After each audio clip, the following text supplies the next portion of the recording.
I welcome y'all to the PPL live show. Shit's liver than a California sideshow. On the board, all the teams talking mad shit, especially when the squad gets their ass kicked. PPL's like a bad bitch with an ass lift. Everybody wants to get some action. Making trades while we're drafting. One of a kind, no other they can match it. PPL, we're coming to you live. 12 years strong and we're never gonna die. Real talk, so you know we'll never lie. Betting down 50, trying to win the whole pie. Let's get the shit cracking. Welcome to the best sports show on the planet. Damn it. Tune in to the PPL live show. Kick your feet up like the blunt, get your eyes low. PPL gets you ready for the week. Co-host Matt Page shows hate when he speaks. Geno and the Jake gonna speak what he see. PPL, motherfucker, I'm a OG. I'm ready for the shit to get started. Time to find out who's good and who's garbage. It's time to find out who the next champ is. Trying to win the whole pot, time to go cash in. World War III, time to load up your team. Hit the battlefield, leaving blood on the scene. You can speak what you think, I don't care what you mean. Focused on me, steady building my team. Now I'm sicker than COVID-19. EJ hops on the throne, but I'm coming for a seat. So's everyone else in the league. I just don't see a challenger stronger than me. With that said, dog, I'm ready for war now. Like I'm strapped in the hood, kicking doors down. PPL is my game now. Used to be fun, but the shit in the game now. Bringing the pain now. Oppositions laid down. Done with the flow, dog. Nothing left to say now. And that was our man Charlie White giving us the 2020 intro to PPL Live. Welcome back, ladies and gentlemen. It is Geno the Gent here. No Ulysses S. Hate today, but he'll be back next week. And in the meantime, we're going to jump right in, starting with a recap of Week 7 action. Starting with the Skulls, leaving no doubt on the Argonauts, 173 to 139. The Mean Machine keeps up their winning ways, scoring 139 to 127 over the United Players, the Destroyers. Patty's Twins flexes muscle against the Baby Gas team, 138 to 87. The GAFF Attack puts together another strong week, winning against the squad underestimated, 155 to 127. And Appease the Gods defeats Only for the Boss, 121 to 94. All right, and now it's time to give out our Leave No Doubt Players of the Week. Ulysses isn't with us, like I said earlier, but he did give me his info on the Leave No Doubt Player of the Week. His Leave No Doubt Player of the Week is none other than Tyler Lockett. Yes, Tyler Lockett had a huge day, leading the Skulls to an impressive victory over the Argonauts in a Leave No Doubt effort. Lockett had 15 catches for 200 yards and 3 touchdowns, totaling 48.5 points to lead the Skulls over the Argo. And my Leave No Doubt Player of the Week is none other than Justin Herbert of the Mean Machine. Herbert has been a revelation this season, the best in-season pickup of the year.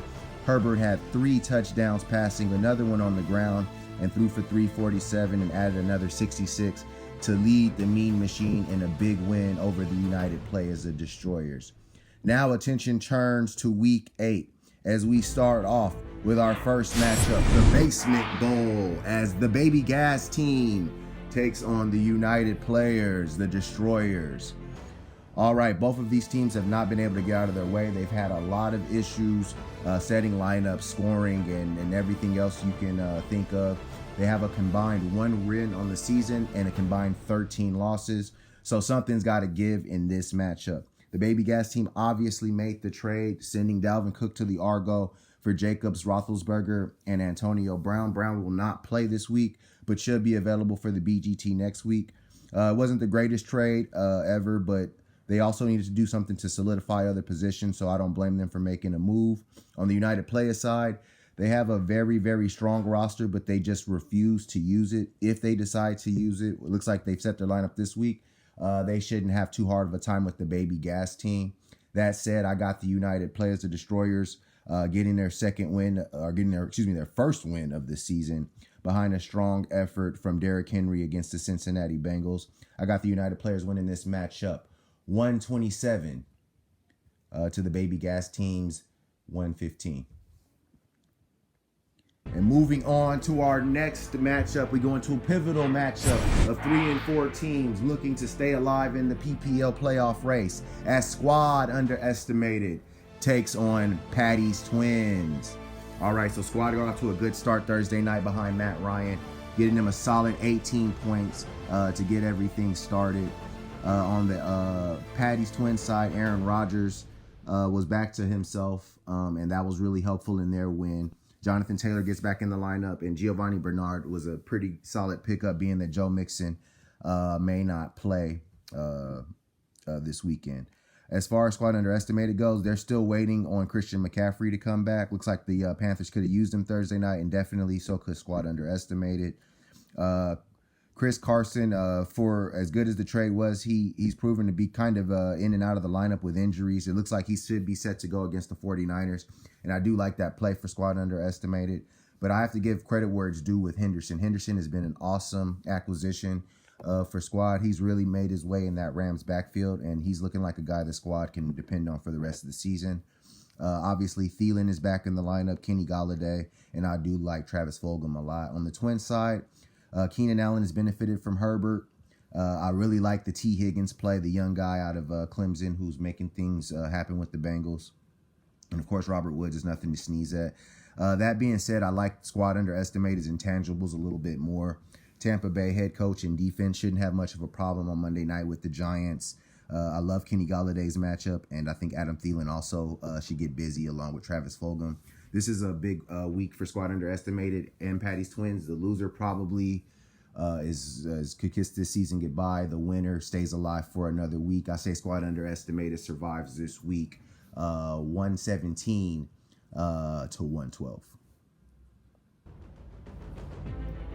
And moving on to our next matchup, we go into a matchup of two of the highest scoring teams in the PPL, as Only for the Boss takes on the Skulls.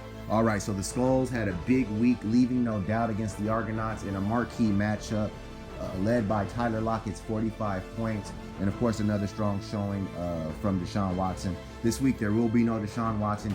Joe Burrow steps up, and I love the play. I think that the Tennessee defense isn't very good, and that Joe Burrow could possibly pull off an upset, if not just put up a very, very good game.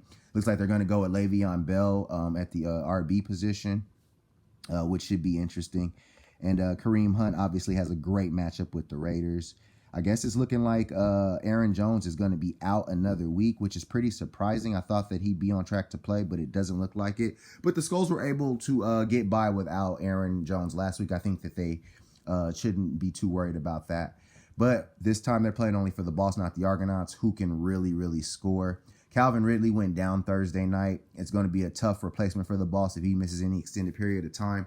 But they still have a lot of reason for optimism, even in this matchup. Stephon Diggs is one of the best receivers in the league, and he's really getting that attention in Buffalo. I think that he should have a solid day, although beware Stephon Gilmore. But let's talk about what's really going to help Only for the Boss. Jets, Jets, Chiefs, Jets. I love the Chiefs matchup. I think the Chiefs roll. I got Only for the Boss in a very close matchup, winning this matchup 137 to 132. All right, and moving on to our next matchup, we go into a matchup that is about playoff seeding, positioning, as two of the top four teams in the league square off, as the Mean Machine takes on Appease the Gods. All right, this is an old Pantheon Cup rivalry here. Mean Machine, Appease the Gods, a rematch of Pantheon Cup 6, Mean Machine's only championship. This week, Herbert comes into the lineup for the Machine. He's been awesome. He's probably been the most exciting player, our new revelation that the PPL has had this year. I'm loving Alvin Kamara. I think that they're going to be able to run the football against the Bears, and I think they're going to run a little more because there is no Michael Thomas, which does really hurt the Mean Machine. They're starting to get a little thin at wide receiver. And, of course, they also have Brandon Cooks on a bye and Odell Beckham out for the season. So it's going to be tough for them to find some replacement-level receivers when a guy like Thomas goes out of the lineup. They do have the Chiefs D against the Jets, and I do like the Philly head coach, so their intangibles are strong. On ATG side, I need Lamar to have a breakout game this year, one of those 30, 40-point games where he reestablishes dominance and lets everyone know why he was the league MVP. David Montgomery is just running in place. The Bears running game is not very good so far. Montgomery may be able to find some space against New Orleans. Clyde Edwards-Helaire is in the timeshare, but when he gets the ball, he's able to do something with it. Mike Evans is a nice trump card for Monday night. And if Lamar does go off and Hollywood Brown is a part of it, Appease the Gods could do some big things. I'm just not as convinced. I think that the Mean Machine gets a flex in there. More than likely picks up somebody on free agency or goes with the kid Jalen Reagor for the Eagles and gets by in this matchup. I got the Mean Machine getting by in this one, 124 to 118. Alrighty, ladies and gentlemen, and now it's time for the prestige matchup of the week. We go into the top of the PPL as the first place GAFF attack take on the Argonauts. Alrighty, so here we are, Argonauts GAFF attack. The GAFF is in first place, 6-1 record, 3-game winning streak, longest winning streak in the league. The Argonauts put up a respectable 140, but fell to Skulls, who left no doubt. And now we turn attention to this matchup. Russell Wilson, who has been absolutely spectacular, gets another good matchup against the 49ers. Despite the Niners always playing the Seahawks tough, Russ always seems to play very well. So that shouldn't be of much concern for the GAFF. Todd Gurley did get a touchdown Thursday night, and the kicker for the GAFF also played. But I do love their two Tennessee Titans, Smith and Brown. I think that they will have a big game against the Cincinnati Bengals. That game is likely to be a shootout with both teams putting up lots of points. Tennessee coach should be pretty interesting. And Leonard Fournette, of course, the GAFF is hoping that he can save him on Monday night. On the Argonaut side, they obviously made the trade for Dalvin Cook.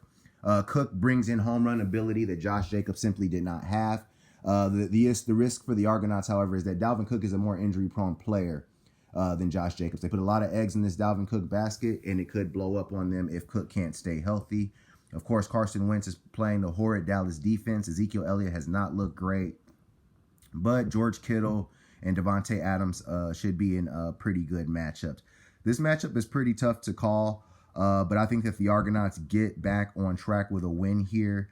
I think that CeeDee Lamb may be able to do some good things on Sunday night, but the quarterback position for the Cowboys is of concern. I think Russell Wilson keeps it interesting, but in the end, I have the Argonauts getting by in this one, 129 to 119. Alrighty, PPLers, thanks for another week of PPL Live. We had a short version this week. Ulysses S. Hate will be back next week. Good luck. May the odds be ever in your favor. Have a good weekend.